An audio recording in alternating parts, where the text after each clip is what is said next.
Vous écoutez le podcast Devenir écrivain par Lucie Castel, épisode 55. Bienvenue sur Devenir écrivain, le podcast pour démarrer et réussir votre carrière d'écrivain. Et maintenant, retrouvez votre animatrice Lucie Castel, autrice publiée à l'international, formatrice et conférencière. Bonjour à tous, bienvenue dans ce nouvel épisode consacré aujourd'hui au grand genre de la romance. Et si je dis grand, c'est parce qu'il comporte une infinité de sous-genres dont nous allons essayer de voir les caractéristiques les plus connues. Mais avant de plonger tête la première dans le monde des histoires d'amour, je vous rappelle que vous pouvez télécharger notre modèle très complet de fiches de personnages sur licar.fr/fiches perso. En outre, je vous donne rendez-vous sur la page Facebook de l'ICAR un mercredi sur deux à 20h pour une masterclass qui aborde toutes les questions que l'on me pose le plus souvent sur les réseaux sociaux ou en direct lors de cette masterclass. Mais à présent, installez-vous confortablement, prenez de quoi boire, de quoi manger, et nous allons démarrer tout de suite ce nouvel épisode de podcast consacré à l'amour. Alors, lorsque l'on parle du genre de la romance, on parle, évidemment vous allez me dire que c'est une évidence, d'une littérature genrée, c'est-à-dire d'une littérature qui fait appel à un schéma narratif spécifique. Un schéma narratif spécifique qui du coup va se décliner dans différents thèmes à différentes époques avec différentes tonalités, mais dont le socle principal, dont les caractéristiques principales vont être exactement les mêmes. Et donc, le schéma narratif de ce qu'on appelle le genre de la romance, tout confondu, c'est que la narration, l'histoire, place son focus sur le lien d'amour, l'histoire d'amour qui va naître, se développer, connaître des épreuves et qui va se terminer entre deux personnages. Avec le plus souvent, même s'il existe un sous-genre de romance où ce n'est pas forcément toujours le cas, avec le plus souvent, comme je le disais, une fin heureuse. L'idée étant que peu importe le contexte, et on va voir que les sous-genres de la romance vont être connotés d'un environnement qui change et qui est différent d'un genre de romance à un autre, il n'empêche que l'histoire principale se concentre autour de l'histoire d'amour, autour de la relation entre deux personnages qui vont vivre une histoire d'amour avec toutes les problématiques liées à l'histoire d'amour depuis sa naissance jusqu'à son dénouement. Donc cette histoire d'amour peut très bien prendre naissance et évoluer dans un contexte historique, dans un contexte fantastique, dans un contexte de polar, dans un contexte complètement futuriste. Il n'empêche que ce qui fait qu'on va écrire cette histoire et qu'on va la lire, c'est pour l'histoire d'amour et avant tout pour cette histoire d'amour uniquement. Donc ce qu'il faut bien que vous compreniez et ce qui explique pourquoi il existe autant de sous-genres dans la romance, c'est que l'histoire d'amour, nécessairement, elle va impliquer deux personnes et elle va impliquer un environnement.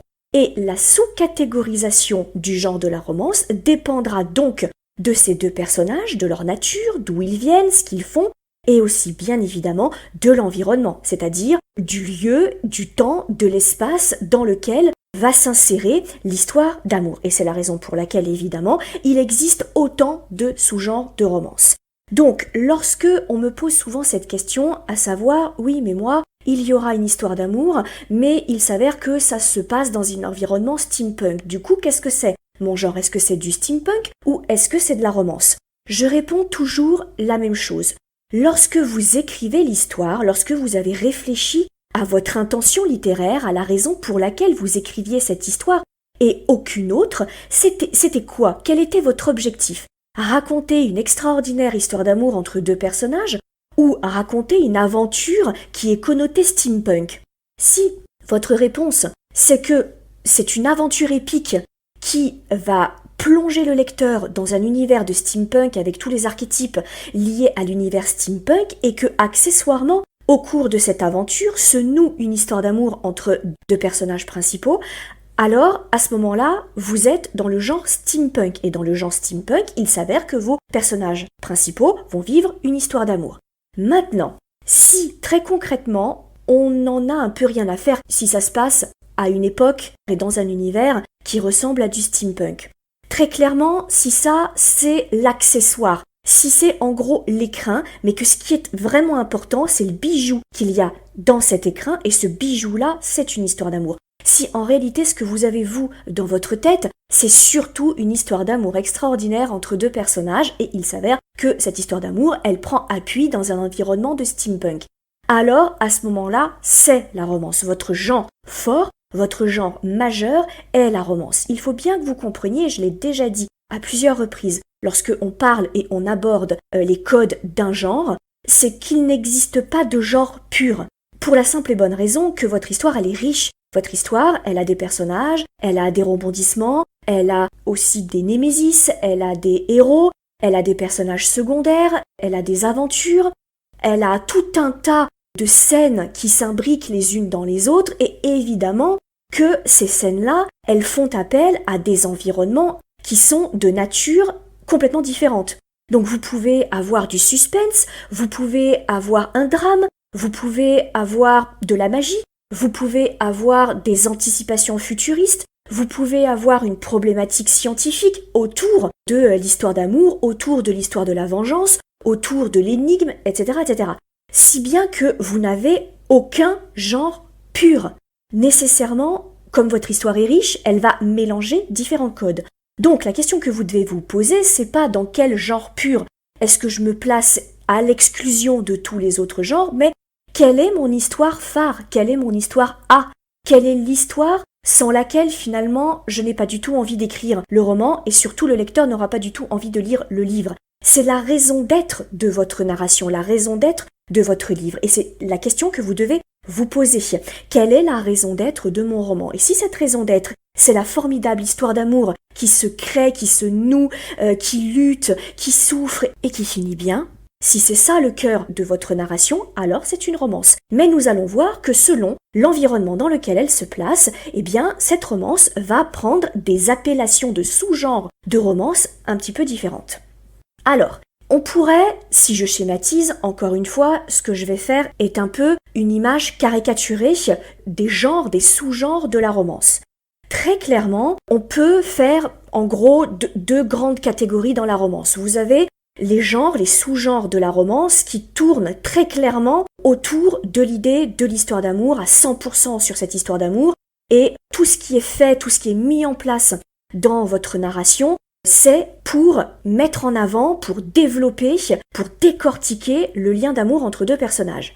Ça, c'est une chose. Et puis, vous avez des genres qui ont un lien avec la romance un peu plus distendu. Donc, des sous-genres qui, quand même, parlent de la romance, dont l'un des moteurs principaux reste la romance, mais qui, pour le coup, sont un peu en périphérie, viennent un peu en périphérie du genre de la romance, parce qu'ils ont un lien un peu plus distendu avec la narration de la romance. Et c'est ce que moi je vous propose d'aborder pour classer un peu, pour mettre un peu d'ordre dans tous ces sous-genres de la romance très clairement.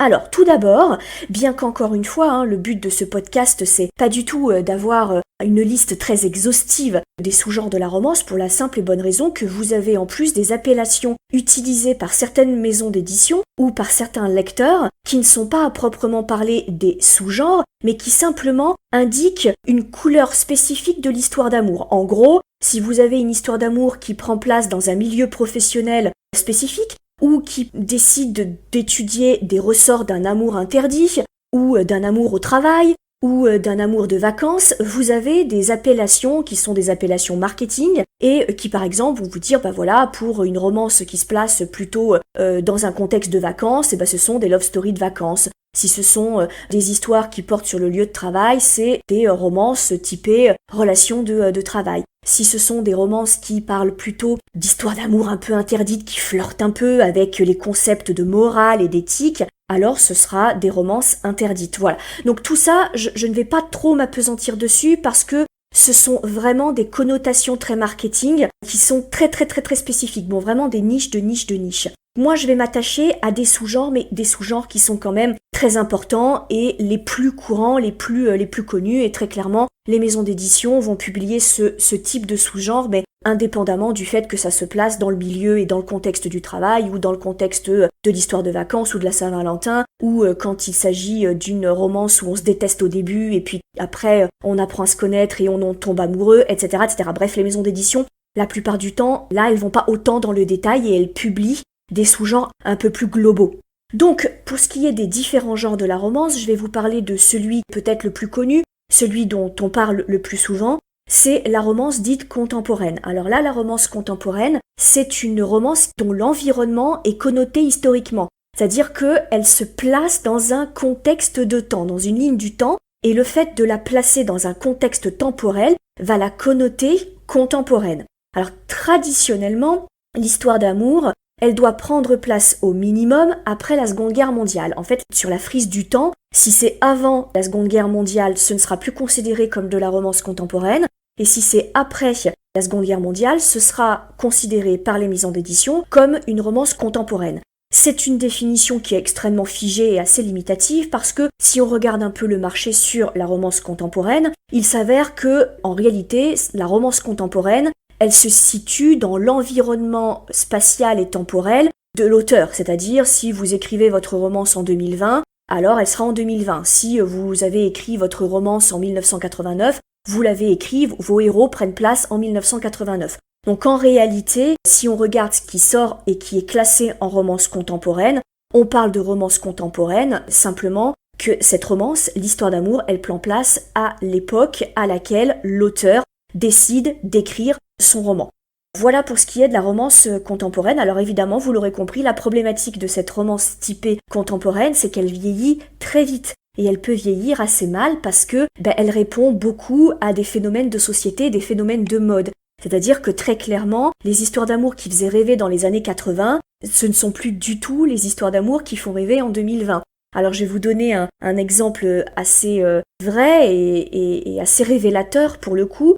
Dans les années 70, les romances dites contemporaines, il était de bon ton que lorsque l'histoire d'amour se dénouait entre l'homme et la femme quittait son emploi pour vivre sa vie d'épouse ou de femme et elle s'oubliait, elle se fondait dans la vie du prince charmant, donc dans la vie du personnage masculin. Très clairement, en 2019 ou 2020, c'est pas du tout quelque chose qui revient de façon systématique dans les romances contemporaines. Alors on pourrait évidemment prendre d'autres exemples, mais voilà, juste ce que je voulais vous dire, c'est que sur cette romance contemporaine-là, comme son nom l'indique, elle est très contemporaine du milieu de l'époque à laquelle l'auteur écrit cette romance contemporaine. Et donc évidemment, quand une romance est très très très contemporaine et très ancrée évidemment dans l'époque de l'auteur, elle est colorée, elle prend la couleur de l'époque dans laquelle elle est écrite avec tous les phénomènes de mode, tout le contexte politique, social, dont on peut difficilement faire l'impasse, même si évidemment ce contexte et ce background n'est pas ce qui est le plus important dans une romance, il n'empêche que il accueille quand même l'histoire d'amour, donc on en parle quand même beaucoup. Et d'ailleurs, c'est assez intéressant d'un point de vue littéraire de faire cette évolution et cette étude des genres entre une romance qui a été écrite dans les années 80 et une romance qui est écrite dans les années 2020. C'est assez intéressant. Et donc cette romance contemporaine, évidemment, c'est cette romance qui se décline après à l'infini. S'il s'agit d'une histoire d'amour de vacances, c'est une romance amour de vacances. Si c'est une histoire d'amour qui mêle lieu de travail, supérieur hiérarchique, stagiaire, etc., alors là on est sur des histoires d'amour au travail. Vous avez aussi des histoires d'amour avec ou sans enfants, etc., etc. Là on peut décliner, j'allais dire à l'infini, selon le thème que vous abordez dans votre romance. Mais ce qui va en réalité connoter et affiner ces sous-genres, c'est le thème, évidemment, qui sera abordé dans votre histoire d'amour. C'est la romance contemporaine. À côté de ça, évidemment, si je parle de romance contemporaine qui traditionnellement, au minimum, se déroule après la Seconde Guerre mondiale, il faut évidemment parler de la fameuse romance historique. Alors évidemment, par opposition, cette romance historique, elle s'arrête avant la Seconde Guerre mondiale, puisque si c'est après, c'est considéré comme une romance contemporaine. Donc la romance historique, très clairement, elle va mettre en place, elle va mettre en scène l'histoire d'amour dans un cadre historique. Attention cependant, ce n'est pas un roman historique. Le roman historique, c'est une narration, c'est une aventure qui exploite véritablement le contexte historique dans lequel elle prend place. De ce fait-là, l'environnement historique, l'événement historique, si vous avez un contexte victorien, un contexte de Révolution française, un contexte de conquête de l'Amérique, un contexte médiéval, ce contexte médiéval, c'est lui qui va accoucher de votre narration et de votre thématique et de votre aventure. Sans ce contexte médiéval, par exemple, vous n'auriez pas d'aventure. Ça, c'est le roman historique. La romance historique, on est bien d'accord que le focus se fait toujours sur l'histoire d'amour. Il s'avère qu'elle est légèrement connotée par un environnement historique, mais le focus de votre narration doit rester la romance. C'est-à-dire que si vous enlevez la romance, en réalité, on s'en fout que ça se passe au Moyen-Âge ou que ça se passe en Égypte antique ou en Grèce antique ou à la Révolution française. Ça n'est qu'un cadre. Mais le cadre sans la fameuse histoire d'amour ne vaut rien dire. Donc c'est vraiment important. Si par opposition, vous écrivez un roman historique avec un contexte historique extrêmement important et puis des histoires d'amour qui sont secondaires, vous restez dans le roman historique. Donc la différence entre le roman historique et la romance historique, c'est le degré d'importance de votre histoire d'amour. Si votre histoire d'amour, elle est essentielle et c'est la raison pour laquelle vous écrivez votre livre, alors c'est une romance historique, on est bien d'accord. Alors, très clairement, là aussi, il existe des phénomènes de mode et on va pas se mentir, il y a des contextes historiques qui sont plus séduisants que d'autres. Si on regarde un petit peu la production en matière de romance historique, on se rend compte que tout ce qui est contexte de régence anglaise est assez utilisé, est assez souvent mis en scène par les auteurs de romances historiques. Vous avez aussi le contexte de la Première Guerre mondiale qui est assez souvent mis en avant. Vous avez aussi le cadre médiéval qui est souvent utilisé dans les romances historiques. Et vous avez aussi la fameuse époque victorienne qui, elle aussi, est beaucoup utilisée en matière de romance historique. Alors tout ce que je vous raconte, ce sont des tendances, et les tendances, évidemment, passent et peuvent se renouveler. Donc selon l'époque à laquelle vous avez pris cette romance historique, si c'est une romance historique qui date des années 80, 90 ou 2010, vous aurez des tendances d'époque et de contexte historique un petit peu différentes parce que vous avez aussi évidemment des phénomènes de mode, ce qu'on appelle des phénomènes de mode tout simplement.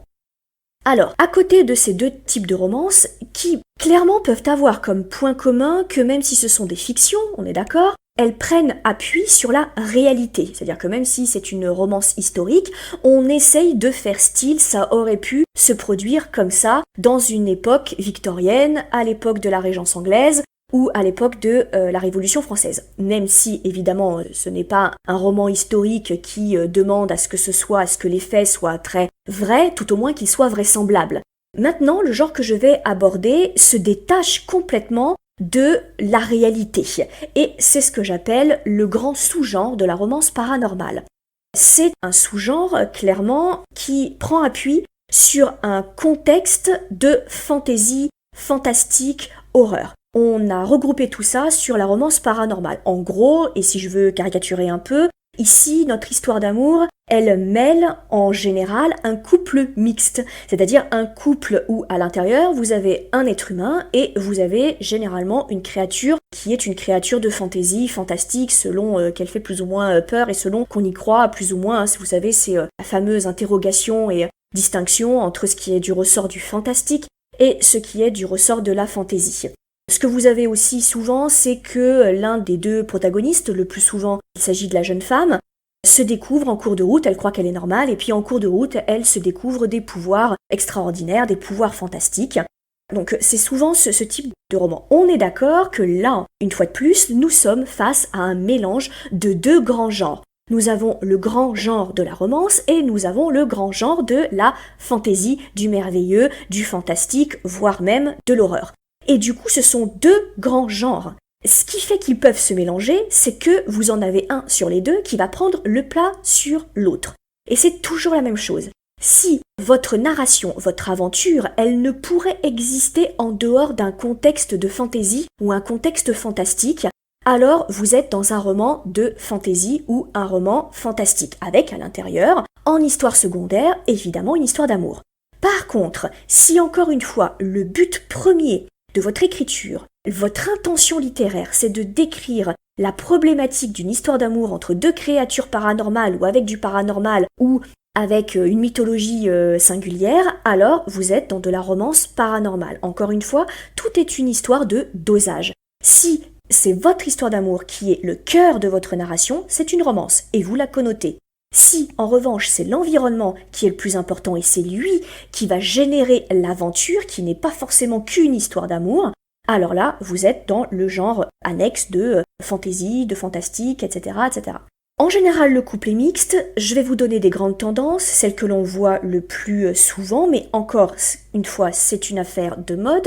Donc ce que je vous raconte est appelé à changer dans les années à venir, et quand vous regardez un petit peu dans les années précédentes, vous vous rendez compte qu'il y a des grandes tendances sur les romances paranormales. Mais ce qui revient de façon assez classique, encore une fois, c'est quand le couple est mixte. Et en général, l'un des deux, souvent il s'agit du personnage masculin, c'est une créature qui ressort d'une mythologie bien connue, à savoir des vampires, des loups-garous, des fantômes, des elfes, des magiciens, des sorciers, etc.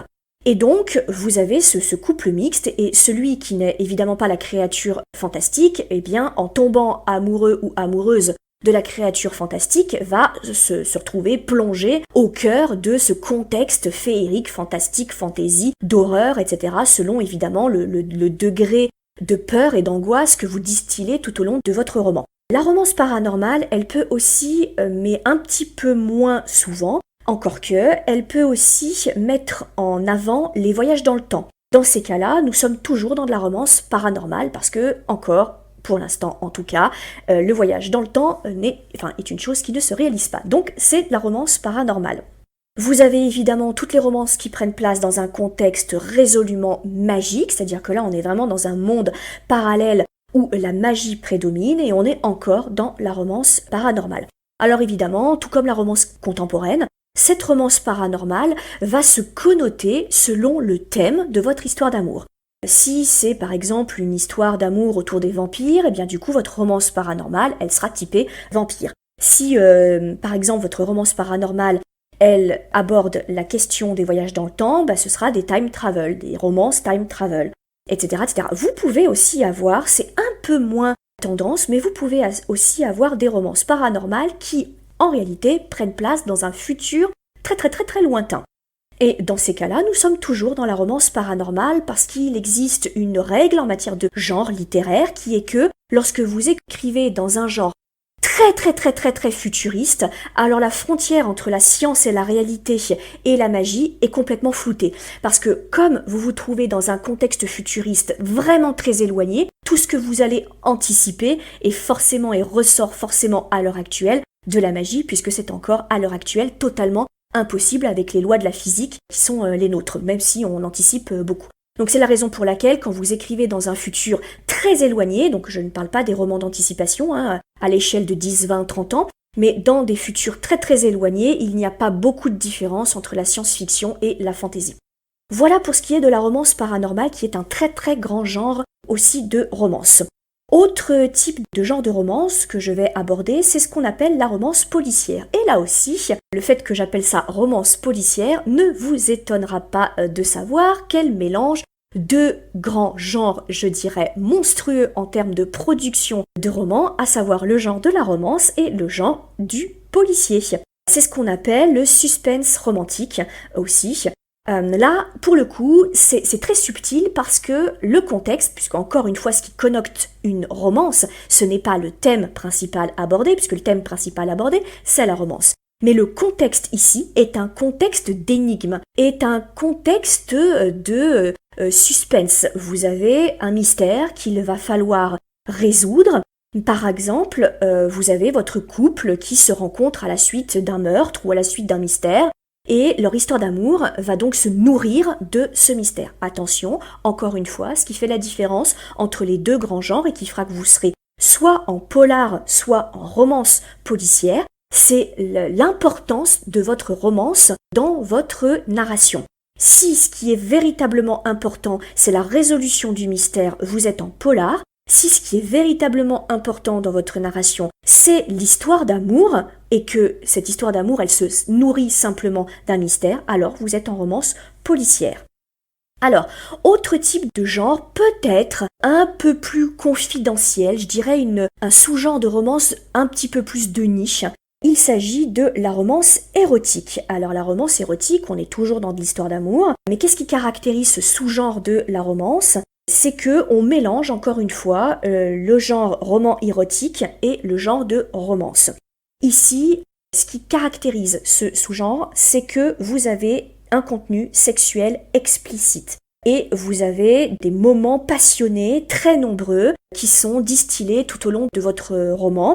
Mais bien entendu, on est d'accord que comme il s'agit d'une romance érotique, ces scènes de passion se déroulent le plus souvent entre les deux personnages qui tombent amoureux l'un de l'autre, et que ces moments passionnés qui vont se dérouler ne servent qu'à faire évoluer, à développer et à faire grandir l'histoire d'amour des personnages. Si ça n'est pas le cas, c'est un roman érotique. Autre type de sous-genre de la romance, c'est ce qu'on appelle la dark romance. Alors la dark romance, c'est une histoire d'amour dont le contexte et l'ambiance surtout vont être bien plus sombres. Ici, on va aborder des thèmes de violence, de désir borderline, on va jouer avec les limites de la morale. C'est un peu l'idée de la dark romance. Donc on va traiter des thèmes de traumatisme psychologique, d'enfance difficile sur les deux protagonistes, de drame psychologique, de romance interdite, c'est-à-dire quand entendez romance interdite, c'est-à-dire condamnée par la morale au moment où vous écrivez votre roman, bien entendu. C'est cette idée-là. Si vous avez abordé notamment des thèmes de vengeance, des termes parfois de deuil, de meurtre, mais sans l'aspect résolution du mystère, parce que sinon vous tombez sur la romance typée policière. Mais voilà, vous l'aurez compris, ici, l'histoire d'amour, encore une fois, elle joue avec les codes de la morale et surtout les limites de la morale. Et parfois, elle est un peu là aussi pour choquer les mœurs, pour choquer ce qu'on appelle la bien-pensance et ce qui est largement admis comme étant bien, mal, etc., etc. On mélange un peu les genres, et on renverse les codes de la morale et ce qui est normalement considéré généralement par l'opinion publique comme étant quelque chose de bien ou quelque chose de mal, comme étant du bonheur, du malheur, etc. On renverse un petit peu toutes ces notions, on les tord, et tout ceci pour servir l'histoire d'amour, pour enrichir, pour nourrir l'histoire d'amour. Et en fait, l'histoire d'amour, c'est un peu cette fleur magnifique qui pousserait dans un contexte de boue, de sang, de substances gluantes, etc. Et plus le contexte est sombre et glauque et compliqué et violent, et plus l'histoire d'amour, évidemment, qui va au-dessus de tout ça et qui se crée malgré ça, devient exceptionnelle. Donc c'est un petit peu l'idée sous-jacente dans toutes les dark romances. Vous avez aussi un autre sous-genre de romance qui est aussi encore plus, je dirais, de niche, et qui est ce qu'on appelle la romance gothique. Alors, ce qui caractérise la romance gothique, c'est son aspect très visuel. L'ambiance dans une romance gothique est extrêmement visuelle et elle est très flamboyante, très sombre, avec quelque chose de très classique ici. On n'est pas du tout dans de la dark romance, c'est-à-dire qu'on va pas forcément jouer avec les codes de la morale, mais on va jouer avec les grands drames shakespeariens de je ne peux pas t'aimer parce que je suis prise et parce que je vais aller au bout de ma morale, etc. Et ce sera dans un contexte flamboyant. Souvent, les romances historiques victoriennes sont souvent des romances gothiques, clairement, parce que dans l'imaginaire, et parce que des auteurs classiques, d'ailleurs, ont mélangé romance historique victorienne avec la romance gothique. Quand on parle d'auteurs classiques de romance, elles ont souvent mélangé les deux. Donc, dans notre inconscient collectif, c'est assez facile de raccrocher une romance historique typée victorienne avec une romance gothique. Donc voilà, là on est sur du contexte extrêmement visuel, c'est presque un roman graphique. D'ailleurs, la romance gothique se prête beaucoup au support de romans graphiques pour cette raison-là. Donc comme je vous l'ai dit en début de podcast, là on parle de romance typée, j'allais dire, pure roman. C'est-à-dire que vraiment, il n'y a pas photo, le thème principal, c'est l'histoire d'amour. Et il y a vraiment une marche d'importance entre l'histoire d'amour et le contexte. Et très clairement, le contexte, tout fouillé soit-il, doit rester très très secondaire. Comme je vous l'ai dit, il existe d'autres sous-genres pour lesquels l'histoire d'amour est quand même très importante. Elle n'est peut-être pas au centre véritablement de la narration, mais c'est quand même l'un des éléments fondamentaux. Donc ce sont des genres qui tournent un peu autour du genre de la romance. Alors vous allez tout de suite comprendre, je vais vous donner un exemple. Il s'agit notamment de la chick lit. Ça, c'est ce qu'on appelle les comédies sentimentales. Et alors, pourquoi est-ce qu'on tord un peu cette appellation et pourquoi on ne met pas spécifiquement le mot romance à l'intérieur? Tout simplement parce que ces histoires d'amour dans ce type de roman, elles sont très importantes, mais il n'empêche que finalement, l'histoire qui est propre à l'héroïne, puisque dans ces chick lit, c'est l'héroïne qui parle, c'est la voix de l'héroïne qui tient tout le long du roman, c'est extrêmement important pour elle, mais pas que. En fait, ce qui est véritablement important pour elle dans ce type de roman, c'est son histoire d'amour, certes, mais c'est la façon dont elle le vit.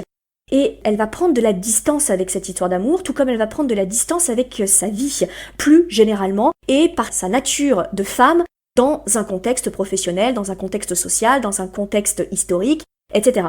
Donc ces comédies sentimentales, elles se caractérisent par un ton très désinvolte, très désabusé, on est beaucoup dans l'autodérision, et la voix de l'héroïne est extrêmement importante. Alors certes, elle va vivre une histoire d'amour, évidemment, mais pas que, elle va aussi juger son employeur, elle va juger sa carrière, elle va juger son désir d'enfant, elle va juger sa place de femme dans la société, et c'est une littérature qui est écrite par des femmes, le plus souvent, et se destine à un public le plus souvent féminin. Donc voilà, c'est dans ce sens-là que, bien évidemment, c'est une comédie sentimentale, donc c'est-à-dire que le ton est nécessairement un ton d'humour, un ton d'autodérision, que l'on parle des sentiments en règle générale, et que parmi ces sentiments en règle générale, vous en avez un qui est très important, qui est donc l'amour. Donc je voulais quand même vous en parler parce que souvent, les maisons d'édition qui publient des romans s'ouvrent aussi sur la chick-lit. Et donc la frontière entre la chick-lit et la romance contemporaine a tendance à être un peu poreuse. Et elle est tellement poreuse que, en fait, ce qui fait qu'on va faire basculer le genre dans une catégorie ou dans l'autre, c'est souvent pour des raisons très marketing. Mais quand on regarde, vous avez des chick-lit où finalement la voix de l'héroïne, elle est quand même beaucoup axée sur son histoire d'amour et ses déboires amoureux. Et pas tellement sur d'autres sentiments qui seraient la jalousie, son rapport avec sa mère, son rapport avec son père, etc. etc. Alors que, vous avez des romances où l'histoire d'amour est un petit peu secondaire, et on parle beaucoup de personnages secondaires, etc. Donc, la frontière entre les deux, et c'est pour ça que je vous parle de la chick-lit, la frontière entre la romance contemporaine et la chick-lit est souvent poreuse. Et d'ailleurs, je peux aussi raccrocher à cette chick-lit un autre type de roman qui est le fameux roman feel-good. Et le roman feel-good, c'est exactement ça. D'ailleurs, chick-lit et feel-good se ressemblent beaucoup de ce point de vue-là. C'est-à-dire que ce qui est mis en avant, ce sont les relations sentimentales. Mais dans relations sentimentales, elles sont entendues largement. C'est-à-dire que ça peut être les relations de l'héroïne avec ses sœurs, avec sa mère, avec sa tante, avec son ex, avec l'homme qu'elle va rencontrer en cours de route. C'est de la différence. À ceci près que le feel-good prend encore un peu plus de recul avec l'histoire d'amour, puisque dans le feel-good, on aborde vraiment plus généralement la place de la femme et ses relations sentimentales avec son environnement en règle générale. Et l'idée du feel-good, c'est qu'on est sur de la résilience, on est sur des bons sentiments, et que donc on amène le lecteur à rire, parfois à pleurer, mais pas trop longtemps dans le livre, et ça se termine, c'est du feel-good, donc on termine par le fait que le lecteur va repartir avec de bons sentiments, sera content, sera heureux, etc. etc. Voilà, donc chick-lit, feel-good et romance contemporaine un peu humoristique avec de l'humour où la voix de l'héroïne est la voix qu'on entend et qu'on lit du début jusqu'à la fin, ce sont des genres qui à l'heure actuelle sont très clairement poreux et les maisons d'édition jouent avec les codes marketing et le visuel marketing des uns et des autres, évidemment, pour toucher tel ou tel public ou au contraire pour élargir le public très clairement. Voilà ce que je voulais aborder sur la question épineuse des genres de la romance.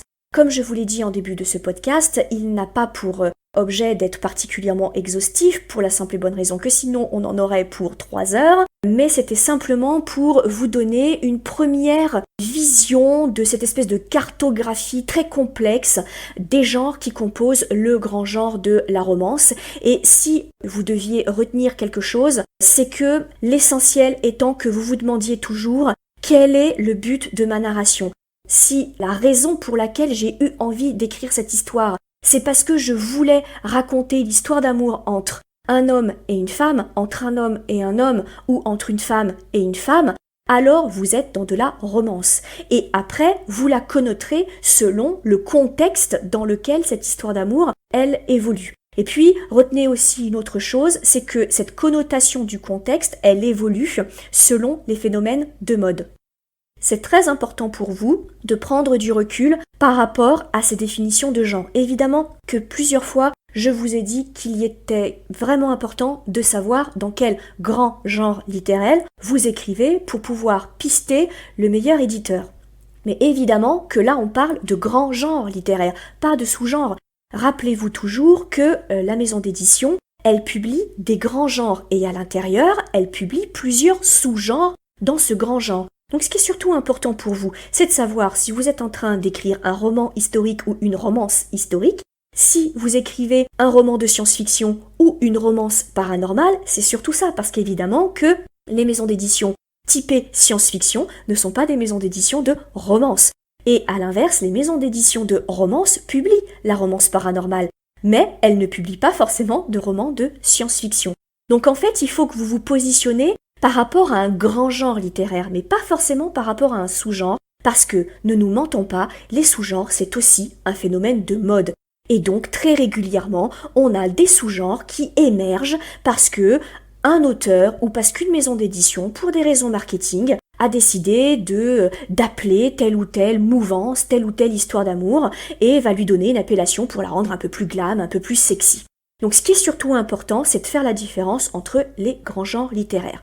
Voilà, j'espère que vous y voyez un petit peu plus clair sur ce genre merveilleux qui est le genre de la romance et qui est un genre extrêmement riche et qui se vend beaucoup parce qu'il a un public qui est très fidèle et qui est très consommateur de livres.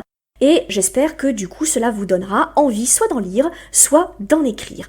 Évidemment, je vous rappelle que vous pouvez mettre en avant notre podcast en parlant un peu autour de vous et en partageant ou en publiant des avis sur ce podcast. Ça l'aide véritablement à continuer de vivre et à continuer d'exister. Et encore une fois, je vous donne rendez-vous sur le site Licard pour vous abonner à la newsletter. Et je vous dis évidemment à la semaine prochaine. Vous voulez devenir écrivain ? Inscrivez-vous à notre newsletter et recevez en cadeau notre modèle de fiche de personnage ultra complète. Chaque semaine, découvrez nos conseils et une bonne dose de motivation. Rendez-vous sur licard.fr, licars.fr.